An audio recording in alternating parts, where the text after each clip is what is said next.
الحمد لله والصلاة والسلام على رسول الله وعلى آله وصحبه ومن والاه. السلام عليكم ورحمة الله وبركاته. nínú àwọn irọ́ kábìtì èyí tí ìjọ Ahmadiyya pa torí wípé ohun tí ànábì ẹni bá ṣe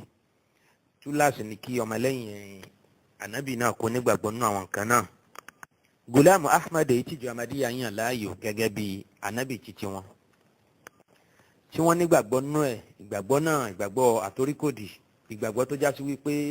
wọn ò fẹ́ kí nǹkan kan yí padà lọ́kàn wọn wípé Ghulam Ahmad ànábì Ọlọ́run ni,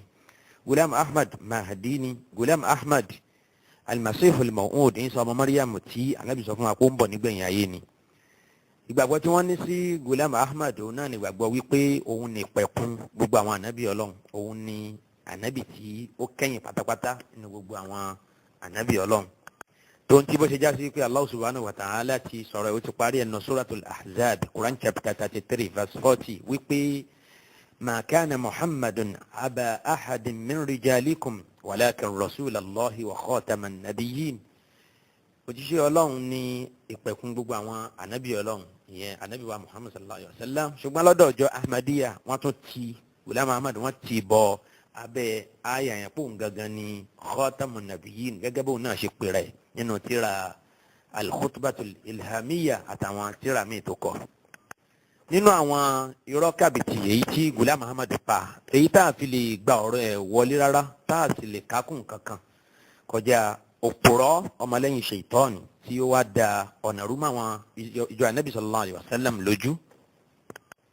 Ó ní wípé a ti mọ̀ wípé Ghulam Ahmad ti láwọn issues tó ń deal pẹ̀lú nínú tírà ẹ̀. Nínú àwọn issues yẹn ó ní issue wípé Isa ti kú. Nínú ẹ̀ ó ní wípé Isa ò ní padà wáyé mọ́. Nínú àwọn issues yẹn tẹ́ bá ka gbogbo tírà ẹ̀ bó ti pọ̀ tó gbogbo àwọn tí tírà náà ń sọ̀rọ̀ ń pa ẹ̀, àwọn ọ̀rọ̀ tó ń sọ̀rọ̀ ń pa ẹ̀, ẹnu ọ̀rọ̀ bíi mélòó báyìí náà ẹ fẹ́ lè ka issues náà lè má ó fẹ́ má ju bíi 10 lọ. Nínú ẹ̀ ni ọ̀rọ̀ ikú Isa, nínú ẹ̀ ni àyípadà wáyé Isa, nínú ẹ̀ ni ohun Ghulam Ahmad gẹ́gẹ́ bí Isa ọmọ Maryam tí Ànábì ló ń padà bọ̀ wáyé. Nínú ẹ̀ ni àwọn ọ̀rọ̀ fàárí oyin rẹ̀ láyé jù, kó ní kò sí ní tóun ò jẹ́, kó lóun ò láṣìṣe, kó lóun ò kù síbì kan, kó ní kò sí ròun nínú ìmọ̀, nínú èdè Lárúbáwá, nínú ìmọ̀ al-Qur'an, nínú kágbàgbọ́ yọ̀rọ̀ Ànábì sallallahu alaihi wasallam, nínú kí a máa kọ̀kọ̀, nínú kí a ṣàdúrà kó sáré máa ṣe ní manawa. Ghulam Ahmad sọ pé kò sí ròun. Nínú tó kúnnú tírà ẹ̀ nìyẹn, claims, àwọn boastful claims, at-tabajjuhat ash-shaytaniyya nínú àwọn tí a bá lókè nísàlẹ̀ tírà ẹ̀ nìyẹn. Kì í sú gbogbo àwọn ọ̀rọ̀ tá a sọ wọ̀nyí, òun náà ní í sọ lásọ̀túnsọ. Nínú ẹ̀ náà ni wípé ọjọ́ ayé tá a wà yìí àbí ilé ayé tá a wà yìí, ọjọ́ orí ayé yìí ó lásìkò. Iye ọdún èyí tí ayé ó pè tá yóò fi parẹ́ lọ́dọ̀ Ghulam Ahmad ó ní 7,000 years péré náà ni pé láti jọ́ tọ́lọ́ ti dá àwọn èèyàn sórílẹ̀ títí dìgbẹ̀yìn ayé ó ní kò lè kọjá 7,000 years. Bẹ́ẹ̀ sì ni lọ́dọ̀ Ghulam Ahmad ó rí wípé millennium èyí tí à ń lò yìí, ẹgbẹ̀rún ọdún eléyìí tí à ń lò lọ́wọ́lọ́wọ́, òun náà ni ìkẹyìn, òun náà ni akhirul alfiyya. Àwọn ẹgbẹ̀rún ọdún lọ́nà méje náà Ghulam Ahmad rí wípé ẹgbẹ̀rún ọdún èyí tó ń wáyé yìí ó lóun náà ni ìkẹyìn ẹgbẹ̀rún ọdún náà, yẹn ni pé ẹgbẹ̀rún ọdún keje òun là ń lò lọ yìí, léyìí tó túmọ̀ sí wípé ọjọ́ àlìkìyámà ti kù sátà ó kù sí dẹ̀dẹ̀ báyìí. Tá bá ti rí 100 ọdún 8 ó lé díẹ̀ báyìí àlìkìyámà dé nìyẹn nínú òròrí Ghulam Ahmad. Níbo láti rí ọ̀rọ̀ náà kà? Ẹ wo tírà tó pè ní At-Tuhfatul Gurlawiyya láti page 203 títí dé page 209. A ó rí wípé tó bá sì ń sọ̀rọ̀ yóò máa fi ọ̀rọ̀ tì sọ́dọ̀ àwọn èèyàn kan nínú àwọn àfáà mùsùlùmí àbí nínú àwọn sàhábà Nabi sallallahu alaihi wasallam. Yóò ní àwọn ni wọ́n sọ ní tí òun ń sọ yẹn. ṣùgbọ́n tó ń ti bẹ́ẹ̀ náà ń tó yẹ ká mọ̀ náà ni wípé laysa kullu ma yuqalu yusaddaq, laysa kullu ma yuqalu yusaddaq, kì í ṣe gbogbo ohun tí abáríkà náà tíra òun náà ní máa jó òótọ́. àwọn ọ̀rọ̀ míì wà léyìí tó já sí wípé kì í ṣe òótọ́, ṣùgbọ́n báwo láwo ṣe mọ̀ pé kì í ṣe òótọ́? a mọ̀ wípé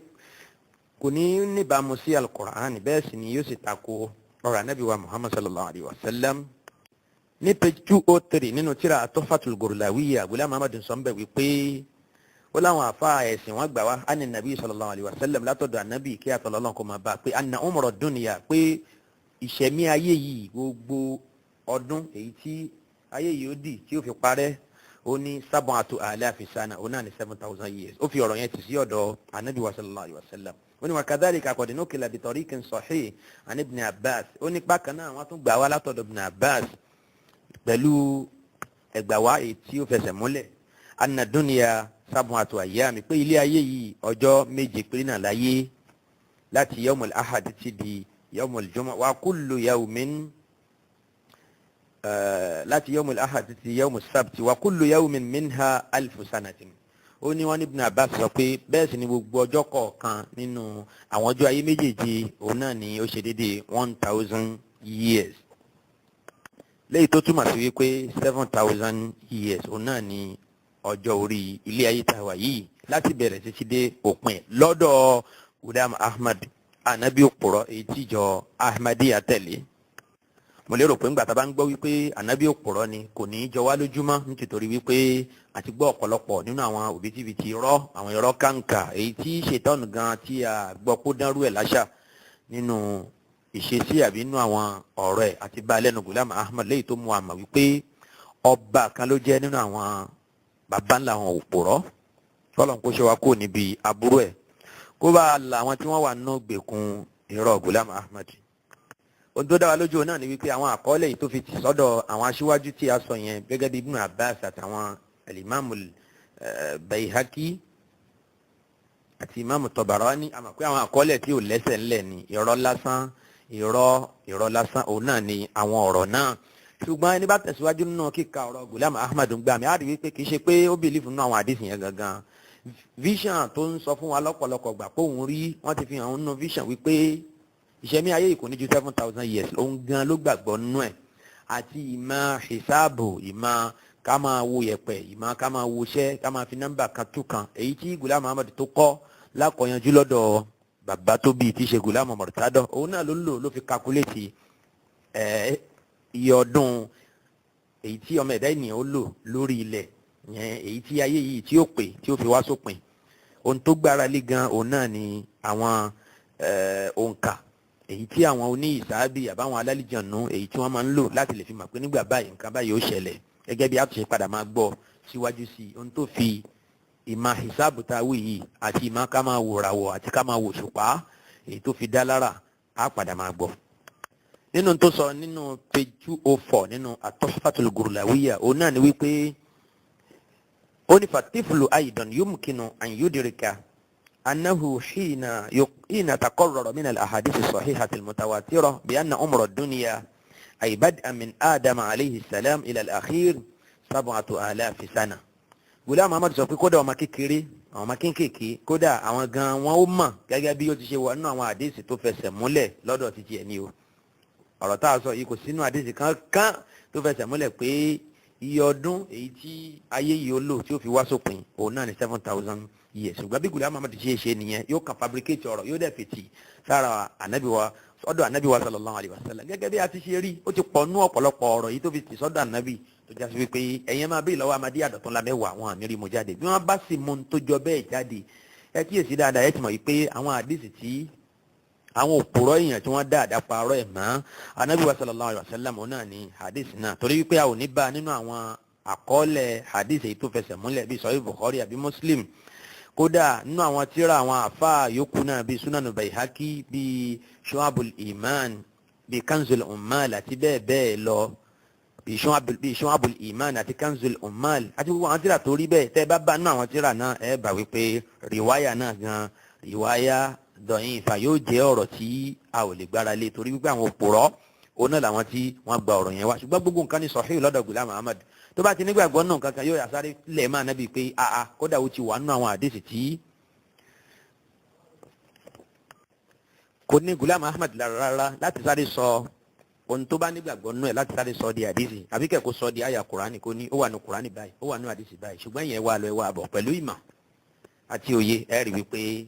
òpùrọ́ èyí tó dájú náà ni ọ̀gbẹ́ni náà.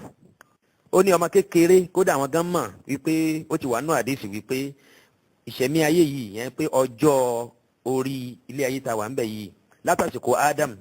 oníbàdàn min Adam alayhi salam ila al-akhir sábọn àtò àláfi sánà pé gbogbo èèyàn ló ti mọ̀ wípé ìṣẹ̀mí ayé yìí ò ní ju 7,000 lọ ò ní ju 7,000 years lọ. bákan náà ó ní wà nínú al-Qur'an bẹ́ẹ̀ náà ó ní wa fil Qur'an al-karim aidan ashara ila dhalika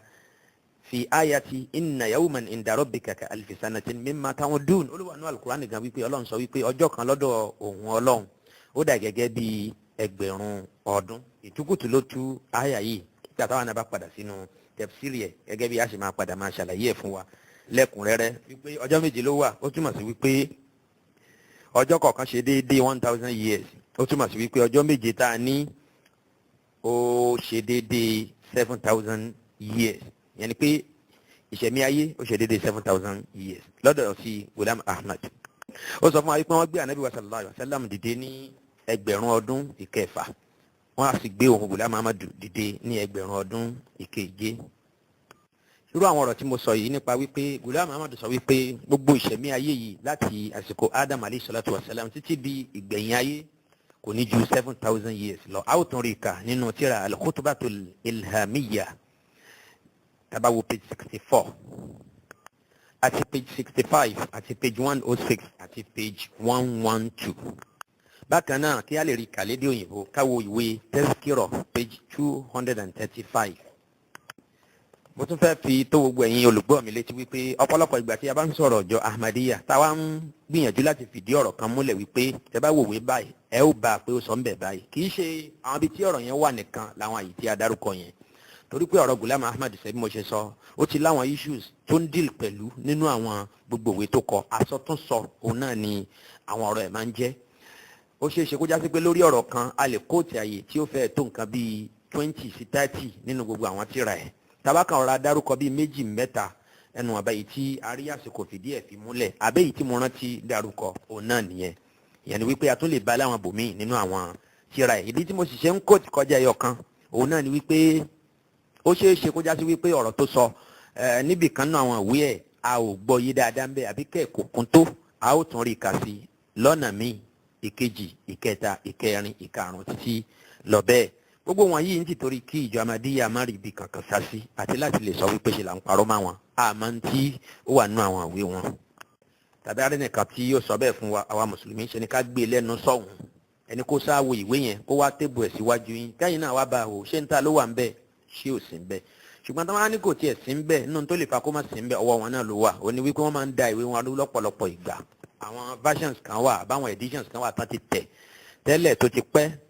àwọn pages tí àwọn onímọ̀ sọ pé ẹ ó ti bá àwọn ọ̀rọ̀ yẹn ẹ lè má bá a níbẹ̀ nítorí wípé wọ́n ti tún àwọn tírà yẹn tẹ̀ so kákíyèsí kókó eléyìí tí mo fàyọ fún wa yìí. nínú àwọn òbítíbitì irọ́ èyí tí ìjọ Ahmadiyya pàápàá jùlọ àwọn Ahmadiyya tí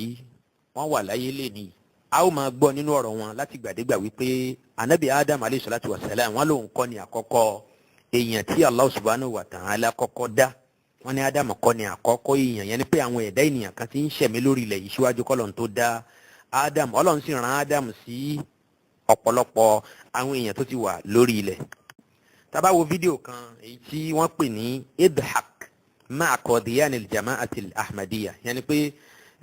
bá qadiyan ahmadiyya yẹn ni pé rẹ́rìn díẹ̀ lórí ìlú tán pè ní qadiyan ti ìjọ Ahmadiyya. bákan náà fídíò kan náà tún wà tán pè ní al-qadiyaniyatu qalu Adamu laysa awwal al-bashar. tá bá wo fídíò eléyìí náà a gbọ́rọ̀ yẹn látẹnu wọn direct ó náà ni wípé ìgbàgbọ́ wọn ni wípé anabi wa Adam alayhi salatu wa salam kọ́ ni àkọ́kọ́ èèyàn tí Ọlọ́run kọ́kọ́ dá. nínú tí ó ṣe ní láàánú púpọ̀ ó náà ni wípé Ustadh Hane Tahir tí ó padà kúrò nù jọ Ahmad nígbà tó náà fi wà ń bẹ̀ nínú àwọn ọ̀rọ̀ ẹ̀ ní ẹ̀rí wò nù fídíò tí mo dárúkọ yẹn kẹ́ ẹ lè má bó ṣe ń ronú nígbà náà ṣùgbọ́n adúgbẹ́ fún Allah subhanahu wa ta'ala tó ṣe ìtọ́sọ́nà fún kọ́lọ́n kó má sọ nù mọ́láyílẹ̀ kó sì lò ó ní sábàbí ìmọ̀nà ọ̀pọ̀lọpọ̀ àwọn ìjọ Ahmadiyya. Kí Ọlọ́run kó jẹ́ kí ọ̀rọ̀ ẹ̀ kó ṣe àǹfààní, kó ṣe sábàbí ìmọ̀nà fún ọ̀pọ̀lọpọ̀ àwọn ọmọlẹ́yìn Ghulam Ahmad. Ṣùgbọ́n ṣá kó tó di wípé a bẹ̀rẹ̀ sí ní gbọ́ ohun tí ìjọ Ahmadiyya gan fúnra wọn sọ nípa Ànábì Adam alayhi salatu wa salam, n tó dáa ni pé ohun tí wọ́n sọ yẹn ìròrí wọn láti sọ yẹn ní ṣókí, ká má wulẹ̀ dààmú ara wa pẹ̀lú pé à ń wá ibi táwọn ọ̀rọ̀ yẹn wà káàkiri nínú tírà wọn. Òun ni wípé ìgbàgbọ́ wọn òun náà ni wípé Adam kọ́ là kọ́kọ́ yẹn tọ́lọ́ nǹkan dá, ṣùgbọ́n síbẹ̀ náà ló ṣe rí lóòótọ́. Ẹ jẹ́ ká wo kí ni ànábì wọn sọ tí í ṣe Ghulam Ahmad al-Qadiani nínú tírà at-Tuhfatul Gurlawiyya tabawo page 204 ńbẹ̀ a ó bá tí Ghulam Ahmad ń sọ ńbẹ̀ wípé ó ń ròyìn ànábì Adam alayhi salatu wa salam wípé Adam ni abu naw'in, ó ní illa anna adamana Safiyullahi abu naw'in, ó pe ànábì Adam ní abu naw'in, yẹn ni pé abu naw'in al-bashari, yẹn ni bàbá àgbà fún gbogbo ìran ọmọ ẹ̀dá ènìyàn. Lẹ́yìn tó túmọ̀ sí pé nú ọ̀rọ̀ yìí ìgbàgbọ́ Ghulam Ahmad náà ni wípé ànábì Adam ni àkọ́kọ́ èèyàn tí Allah subhanahu wa ta'ala tó kọ́kọ́ dá. A sì sọ fún wa lẹ́ẹ̀kan wípé ìgbàgbọ́ Ghulam Ahmad ni pé látàsíkò Adam títí tó fi di ìgbẹ̀yìn ayé pátápátá kò ní ju 7,000 years lọ. Ó túmọ̀ sí wípé Ghulam Ahmad rí wípé ìṣẹ̀mí àwọn ọmọ ẹ̀dá ènìyàn lórílẹ̀ ó bẹ̀rẹ̀ pẹ̀lú baba ńlá wa Adam alayhi salatu wassalam. Eléyìí yapa sí ohun tí ìjọ Ahmadiyya ń wí káàkiri lẹ́nu. Ìjọ Ahmadiyya sọ pé ànábì Adam alayhi salatu wassalam ó ní àkọ́kọ́ àwọn òjíṣẹ́ Ọlọ́run ṣùgbọ́n kì í ṣe àkọ́kọ́ ọmọ ẹ̀dá ènìyàn. Ẹ jẹ́ kí a tún tàtàkù lọ sínú tírà al-Khutbatul Ilhamiyya káwò page 29. Ghulam Ahmad ń sọ níbẹ̀rẹ̀, ó ń sọ nísàlẹ̀ tírà náà page 29 níbi al-Hashiyya, ó ní alam tara anna Adam alayhi salam ma kana lahu abawan, oníṣòrí ni wípé Adam tó rí yẹn ma kana lahu abawan, kò níyà bẹ́ẹ̀ sì ni kò ní bàbá. Fa kawnu hadha al-amri min adatillahi sábìtún min ibtida'i zaman, ó ní ká dáyàn kó má níyà kó má ní bàbá báyìí ó jẹ́ kan nínú àwọn ìṣesí Allah subhanahu wa ta'ala, yẹn ni pé àṣà Ọlọ́run ni Ọlọ́run a máa ṣe bẹ́ẹ̀ kó jẹ́ kí èèyàn wáyé kó má sì níyà kó má ní bàbá. Tàbá kíyèsí ọ̀rọ̀ tí Ghulam Ahmad sọ ń bí yára wípé ó sọ ọ̀rọ̀ kan tó já sí wípé ọ̀kan gbòógì ni nínú àwọn ìsọkúsọ èyí tí ó tẹnu ẹ̀ jáde. Kí ló sọ fún wa bí ni pé ká dání ká má níyà ká má ní bàbá yìí ó ní àṣà Ọlọ́run ni kò jẹ́ tuntun, yẹn ni kó fojú kéré dídá ànábì Adam alayhi salatu wassalam,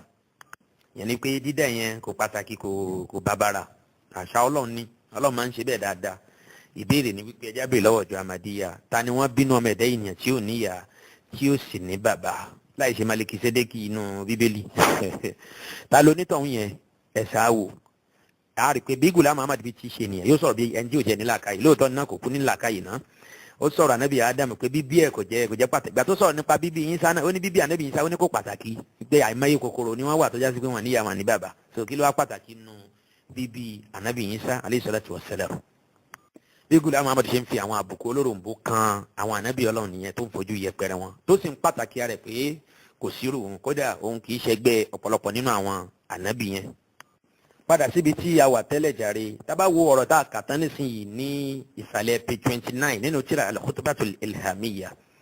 Ghulam Ahmad sọ fún wa ń bẹ̀ wípé ànábì Adam alayhi salatu wassalam kò níyà bẹ́ẹ̀ sì ni kò ní bàbá. Bí ọ̀rọ̀ yìí bó ṣe bálàkà ìmọ́tó bí ó sì ṣe jó òótọ́ tó, a rí wípé Ghulam Ahmad kì í ṣe ẹni tí sọ̀rọ̀ kan tí fi máa bẹ́ẹ̀. Nígbà tá a wọnú tírà tó pè ní Haqiqatul Wahyi page 417, ohun tó ń sọ ń bẹ̀ ni wípé bíbí òun Ghulam Ahmad ó dàbí bíbí ànábì Adam alayhi salatu wassalam, àfi bí ẹni pé ń ṣe ni Ọlọ́run bí ànábì Adam wal iyazu billah. Ọlọ́run sọ fún wa pé lam yalid wa lam yulad wa lam yakun lahu kufuwan ahad. Ghulam Ahmad ló gbólóhùn bíbí,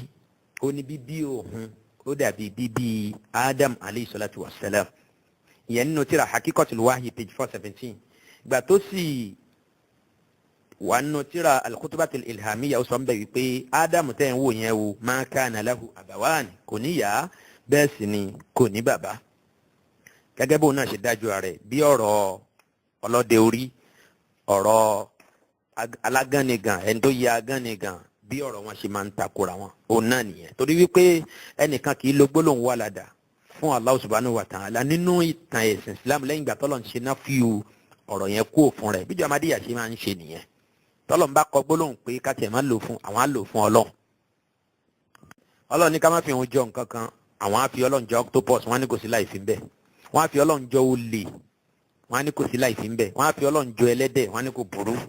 Ẹ pé èèyàn kan tà láti ṣàkàwé ọ̀rọ̀ ni. Ọlọ́run sì ní fala tadribu lillahil amsal. Ṣùgbọ́n àyà yìí bó ti nítumọ̀ tó sì hàn, títúmọ̀ yẹn hàn sí ẹni tí ò kéwú púpọ̀, ká tó wá sọ pé ẹni ó ní mímọ̀ nípa Al-Qur'an púpọ̀. Ìjọ Ahmadiyya wọn ò gbà á wọlé, wọ́n ń tẹ̀síwájú láti fi Ọlọ́run wé ohun tó wù wọ́n, gẹ́gẹ́ bí a ṣe padà máa sọ̀rọ̀ nípa abala yẹn tó bá padà yá insha Allahu ta'ala. Bẹ́ẹ̀ náà tún ni Ọlọ́run ní wa ma qataluhu wa ma salabuhu. Ọlọ́run ní wọn kàn yín sá má àgbélébù, bẹ́ẹ̀ sì ni wọn pa. Ìjọ Ahmadiyya ní wọ́n gbé kọ́ sórí àgbélébù, wọ́n sì kàn án, ṣùgbọ́n kò kú sórí àgbélébù. Ọlọ́run ṣe nafiyu as-salbi suratan wa tahqiqa. Ọlọ́run ní wọn ò kàn má àgbélébù, ṣùgbọ́n ìjọ Ahmadiyya ní wọ́n kàn án, ṣe ni kò kú sí orí àgbélébù. Ṣàrí wípé ìjọ tá a wí yìí, ìjọ Ahmadiyya yìí, tí ò jẹ́ ká dákẹ́ lórí ọ̀rọ̀ ẹ̀ náà ni pé jama'atul ajaibi, ìjọ ìmọ̀, ìjọ àwọn aláwàdà kẹ́ríkẹ́rí, òun náà ni ìjọ náà. Ọlọ́run kó ṣe wa kó níbi aburú àwọn ìròrí ṣètánì tí wọ́n ń gbé kiri. Ohun tó fà tá a fi ń ṣe gbogbo wọ̀nyí òun náà ni pé ká má bàa parọ́ mọ́ Ghulam Ahmad, èyí tí ìjọ rẹ̀ tí wọ́n yẹ alájàngbìlà tó já sí pé kò sí ní tá a sọ nípa wọn. Wọ́n ó máa ṣe pé wọ́n máa pè wá ní òpùrọ́. Èyí tí wọ́n bá rí defend nínú ọ̀rọ̀ tá a sọ, wọ́n á ní ẹjẹ́ lọ túbá kẹ́ tètè gbà fún Ghulam Ahmad, torí pé òun ni al-Masih al-Maw'ud o, òun ni al-Mahdi o, torí ọjọ́jọ́ kan bọ̀ tẹ́ máa kábàámọ̀ o, torí pé gbà fún Ghulam Ahmad. Abẹ́rí ànábì wọn kọjá ẹni à defend, kò sí ní tó kù àfikún máa ṣe wá sí akọ, ṣé yẹn la ní wọn ò lè ṣe. Bẹ́ẹ̀ sì ni kó lọ yé wọn pé Christian náà ń sọ fún Mùsùlùmí pé wọ́n jẹ́ gba Jésù sí ayé wọn kí wọ́n lè jèrè lọ́run, kán lè rí ìjọba ọ̀run, kí wọ́n sì là kúrò níbi ọ̀run àpáàdì. Bákan náà tábà wọnú tíra Hamamatul Bushra page 75, àárín ń bẹ̀ ó ní ala tara annahum asha'ul kufra wa shirka aktharu mimma asha'a al-kuffar kulluhum min waqti Adama ila hadha al-waqti. Ghulam Ahmad a máa lo ọ̀rọ̀ nípa wípé látàsìkò Ádámù títí di àsìkò yìí, léyìí tó ń túmọ̀ sí wípé ó gbà wípé àsìkò Ádámù ni ìpìlẹ̀ ọmọ ẹ̀dá ènìyàn lórí ilẹ̀. Bákan náà tábà wo page 164 nínú tíra yìí, bákan náà Ghulam Ahmad ń sọ ń bẹ̀ wípé wa kam min umurin kanat min sunan al-anbiya'i walakinnana nakrahuha wala narda biha fa inna Adama safiyya Allah kana yuzawwiju bintahu ibnahu wa nahnu la nahsabu hadha al-amala hasanan tayyiban fi zamanina bal kunna karihin. Ó jẹ́ kó ìwà ń bí pé lásìkò Adam alayhi salatu wa salam pé ó ń fi àwọn mẹ́ẹ̀ ó ń fi wọn fúnra wọn, yẹn ni pé ìgbà tó tásìkò láti máa lọ́kọ láti máa láya, gẹ́gẹ́ bí àṣẹ Ọlọ́run ọba, Adam ń fi àwọn ọmọ ẹ̀ ó fi wọn fúnra wọn kí wọ́n máa fẹ́ra wọn lọ́kọ láya. So léyìí tó túmọ̀ sí wípé Ghulam Ahmad gbà wípé Adam ni àkọ́kọ́ ọmọ ẹ̀dá ènìyàn, torí wípé tí ò bá já sí wípé Adam là àkọ́kọ́ ọmọ ẹ̀dá ènìyàn ni irú eléyìí kò ní ṣẹlẹ̀. Bó tilẹ̀ já sí wípé ọ̀rọ̀ tá a kà tán yìí Ghulam Ahmad ń tako ṣẹ̀ríà Ànábì Adam alayhi salatu wa salam, ó ní àwọn ò láìkí irú ṣẹ̀ríà báyìí torí pé kò bá a mú, ó ní nǹkan tí yóò dání. Wa nahnu la nahsabu hadha al-amala hasanan tayyiban fi zamanina, ó láwọ̀ orí ní nǹkan kan tó dá o, àṣírí ní ìwà kan tó bójúmu lásìkò títí wa yìí. Ó dàtà ló wá pé Ghulam Ahmad sí ìdí kó ṣe rú ẹ̀, àbí mùsùlùmí wò lórí tí ó sọ pé rú ẹ̀ tọ́. Ohun tá a mú nọ̀rọ̀ náà ni pé ó máa ń gbìyànjú láti máa fi àbùkù kan àwọn ànábì Ọlọ́run tó bá ti ráyè láti ṣe bẹ́ẹ̀. Bákan náà tá a bá wo ìwé tẹ́síkírọ̀ ti Ghulam Ahmad ti ìjọ Ahmadiyya tí wọ́n kó Revelations Ghulam Ahmad sí, èyí tí wọ́n kọ lédè òyìnbó, tá a bá wo page 235 àti 236, ó wà ń bẹ̀ wípé látìgbà tí wọ́n ti bí ànábì Adam alayhi salatu wa salam títí di ìgbẹ̀yìn ayé ipe 7,000 years péré, òun náà ni gbogbo àsìkò náà. Bákan náà ó sọ nù tírà ẹ̀ tí ó pè ní al-khutbatul ilhamiyya, tí a bá wo page 84 ń bẹ̀, ó ní inna Allaha khalaqa Adama liyankula an-nasa min al-adami ila al-wujudi wa min al-wahdati ila al-kathra wa ja'alahum shu'uban wa qaba'ila wa firaqan wa tawa'ifa liyuriya alwan al-qudra wa liyabluwa ayyuhum ahsanu amalan wa min as-sabiqin wa ja'ala Adama mazharan lismihi alladhi huwa mabda'un lil-a'lam. Ó ní Ọlọ́run bá lè kí ọlá ṣe ànábì Adam ní ẹni àkọ́kọ́ lórílẹ̀. ó ní wàlẹ̀ ajílẹ̀ anna al-awwaliyata taqtadi ma ba'daha iqtadat nafsu Adama rijalan kathiran wa nisaa. a ó rí gbọ́ yé nínú àwọn ọ̀rọ̀ tí mo kà jáde yìí nínú tírà al-khutbatul ilhamiyya page 84 wípé àníṣe ìgbàgbọ́ Ghulam Ahmad ní wípé ànábì Adam alayhi salatu wa salam òun ni àkọ́kọ́ ọmọ ẹ̀dá ènìyàn kó tó di pé ó padà wá yí ìròrí náà padà nígbẹ̀yìn ayé ẹ̀.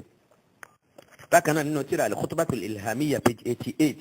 Ghulam Ahmad ó dárúkọ ànábì wa Adam alayhi salatu wa salam ó sì kà fún ẹni àkọ́kọ́ nínú ọmọ ẹ̀dá ènìyàn. ó ní ọlọ́run dá fa inna al-khatmiyyata al-haqiqiyyata kanat muqaddaratan fil alfi sadisi الذي هو يوم سادس من أيام الرحمن ليشابه أبا البشر من كان هو خاتم نوع الإنسان. ní ṣókí tírà al-khutbatul ilhamiyya ó kún fún àwọn ọ̀rọ̀ oríṣiríṣi èyí tó mú wa mọ̀ wípé gbàgbọ́ Ghulam Ahmad ní pé anabi Adam alayhi salatu wa salam náà ni abul bashar bàbá gbogbo ọmọ ẹ̀dá ènìyàn. àbí Allah subhanahu wa ta'ala kó ṣọ́ wa kúrò níbi ohun tá à ń pè ní àpadà sí aburú. ìgbàgbọ́ Ghulam Ahmad ní èyí tí a sọ síwájú yẹn ṣùgbọ́n gbà tó di 1908 Ghulam Ahmad kọ́ sí kan nínú àwọn àkọọ́lẹ̀ rẹ̀ ó ní nahnu la nattabi'u at-tawrata ó láwọ̀ tẹ̀lítà àtàwọ́rá allati tadda'i anna ad-dunya bada'at bi mawlidi Adam èyí tó ń sọ fún wa wípé ayé bẹ̀rẹ̀ pẹ̀lú jíṣẹ̀dá Adam alayhi salatu wa salam qabla 6 aw 7 alafi sana èyí tó ń sọ fún wa wípé ìṣẹ̀mí ìgbésí ayé yìí ó bẹ̀rẹ̀ ní nǹkan bíi 6,000 ọdún àbí 7,000 wa annahu lam yakun hunaka shay'un qabla dhalik tó sì ń sọ fún wa wípé kò sí nǹkan kan tó wà ní ayé yìí síwájú ìgbà náà. Ghulam Ahmad sọ pé òun ò nígbàgbọ́ nínú ọ̀rọ̀ náà. àrí wípé ohun tó ń sọ fún wa ń bì ó náà ni wípé àwọn ẹ̀dá kan ti ń bẹ lórílẹ̀ àwọn èèyàn wà tí wọ́n ti ń ṣẹ̀mí lórí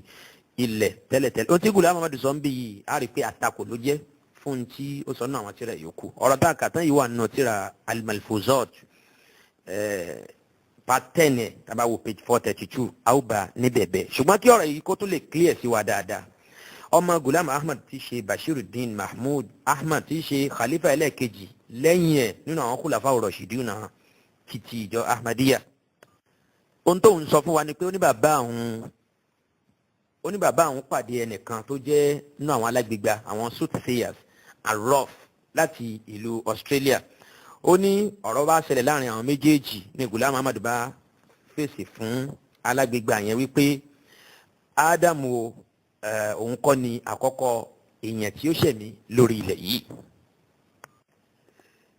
torí náà ẹ jẹ́ kí a ka ohun tí Ghulam Ahmad tí ó sọ nípa ọ̀rọ̀ tá a sọ yìí.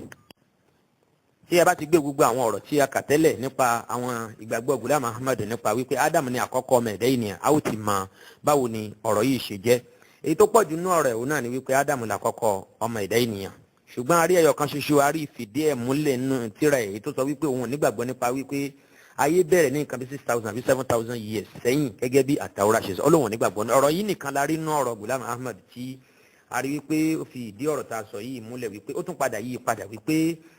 òun ò nígbàgbọ́ nípa wípé ànábì Adam ni àkọ́kọ́ ọmọ ẹ̀dá ènìyàn. ọmọ ẹ̀ tí ṣe Bashiruddin Mahmud Ahmad òun náà sì dá gbogbo ń ta ní bàbá ẹ̀ sọ nínú àwọn tírà oríṣiríṣi ó dà sílẹ̀ ó dànù Ọlọ́hun ò ní nǹkan kan fi ṣe. kí ló wá sọ? ó ní bàbá òun gbà wípé Adam kọ́ ni àkọ́kọ́ ọmọ ẹ̀dá ènìyàn nínú èsì èyí tí ó fọ̀ fún arákùnrin awòsùnsọ̀ kan alágbègbà èyí tó jẹ́ ọmọ Australia yẹn. ṣókí èyí tí arímú jáde nínú àwọn àtakò èyí tó wà lórí ìgbàgbọ́ wípé ṣé Ghulam Ahmad ṣógbà ipá ànábì Adam lẹ́ni àkọ́kọ́ àbí ó yàtọ̀ fún tí ó nígbàgbọ́ sí. a ti rí wípé ṣùgbọ́n ètò dára lójú ni pé ìjọ Ahmadiyya lé ní ìgbàgbọ́ gbogbo wọn àbí ọ̀pọ̀lọpọ̀ wọn òun náà ni pé Adam kọ́ ni àkọ́kọ́ ọmọ ẹ̀dá ènìyàn. gbogbo ń tá a ti kà tẹ́lẹ̀ nínú àwọn ìwé Ghulam Ahmad tá a ti sọ wípé ó ń fìdí ẹ̀ múlẹ̀ pé Adam ni èèyàn àkọ́kọ́ tí Ọlọ́run dá sí orílẹ̀ àwọn èèyàn kankan ò tí ì ṣẹ̀mí síwájú ẹ̀. a rí wípé òun ló pọ̀ nínú tírà Ghulam Ahmad jù ṣùgbọ́n tó ń ti bẹ́ẹ̀ náà ìjọ Ahmadiyya máa da gbogbo ọ̀rọ̀ yìí wọ́n dà sẹ́gbẹ́ kan wọ́n wá lọ mú èyí tí ó jásí wípé tó bá tiẹ̀ jásí pé Ghulam Ahmad sọ bẹ́ẹ̀ lóòótọ́ àríkó kéré púpọ̀ jọjọ nínú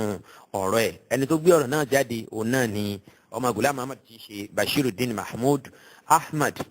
eléyìí fi ń jẹ́ kó yé wa wípé ìjọ Ahmadiyya àníjọ ìmọ̀ òun náà ni wọ́n á ṣe. tí wọ́n bá da ọ̀rọ̀ ànábì wọn nù wọn ò ní sọ fún wa wípé ó sọ bẹ́ẹ̀ báyìí báyìí láwọn àyè báyìí lóòótọ́ ṣùgbọ́n àtẹ̀lé ìjọ Ahmadiyya ò ní sọ bẹ́ẹ̀ fún wa torí pé wọ́n ń pìrìsẹ́ǹtì ànábì wọn yìí gẹ́gẹ́ bí ẹni tí ò lábùkù tí ò sì lábà wọn. ìjọ kan ni tó já sí pé ìrìn sí ẹ̀ ìsọ̀rọ̀ sí ẹ̀ a máa dààmú làákàyè ẹni èèyàn ó sọnù àní mọ èwo gan ni àkídà àwọn nínú gbogbo àwọn ọ̀rọ̀ náà torí pé wọ́n kàn ra yọ kẹ́lẹ́kẹ́lẹ́ kù lẹ́yìn Ghulam Ahmad ni wọ́n á fi ọ̀rọ̀ tó sọ wọ́n á fi sílẹ̀ wọ́n ó wà lọ máa sọ títí wọn títí táwọn yóò fi wá gbàgbé pé Ghulam Ahmad tiẹ̀ ní ọ̀rọ̀ tó yàtọ̀ fún ti àwọn ọmọ ẹ̀yìn ẹ̀ ń sọ. Eléyìí pọ̀ gan nínú àwọn àròrí ìjọ Ahmadiyya tí ọ̀gá wọn sọ nǹkan kan nínú àwọn tírà ẹ̀ táwọn sì máa sọ nǹkan mi bóyá eléyìí ń tọ́ka sí wípé wọ́n ya aláìmọ̀kan púpọ̀ kódà nípa ti Ghulam Ahmad kọ. ìjọ Ahmadiyya máa ń ṣe bí ẹni wípé wọ́n máa gbogbo tó wà nínú tírà àwọn yẹn la ṣe ń sọ fún wa wípé ẹ lọ farabalẹ̀ kẹ́ ẹ ṣe jẹ́jẹ́ àwọn kan máa ń tó wà nínú àwọn tírà yín jù yín lọ tẹ́ ẹ bá farabalẹ̀ fún wọn ẹ ó kẹ́kọ̀ọ́ sí i ìdí nìyẹn tí mo fi sọ fún ìjọ Ahmadiyya pé ẹ padà lọ sí gbogbo àwọn tírà yín tá à ń dárúkọ ẹ lọ ka àwọn ọ̀rọ̀ tá a ló wà ń bẹ ẹ lè má gbọ́ rí ẹ má pè irọ́ ló ń pa báwo lèèyàn ṣe ń ṣe pèpè la'natullahi 'ala al-kadhibin láì tí ìwòye sí ní tí ẹni tó sọ̀rọ̀ ọ sọ. So ìjọ yìí ìjọ kan ni tí ó ń gbìyànjú àti takú lele sórí ọ̀nà àánú ṣùgbọ́n a sọ fún wọn wípé kò lè ṣe wọn láǹfààní ń tó dáa òun náà ni pé kí wọ́n tún nù wọn rò kí wọ́n padà síbi àwọn àkọọ́lẹ̀ ibi tí a fi ọ̀rọ̀ tì sí kí wọ́n lọ wò ń bẹ̀ kí wọ́n lè kẹ́kọ̀ọ́ nípa ti wọn àmọ̀ tẹ́lẹ̀.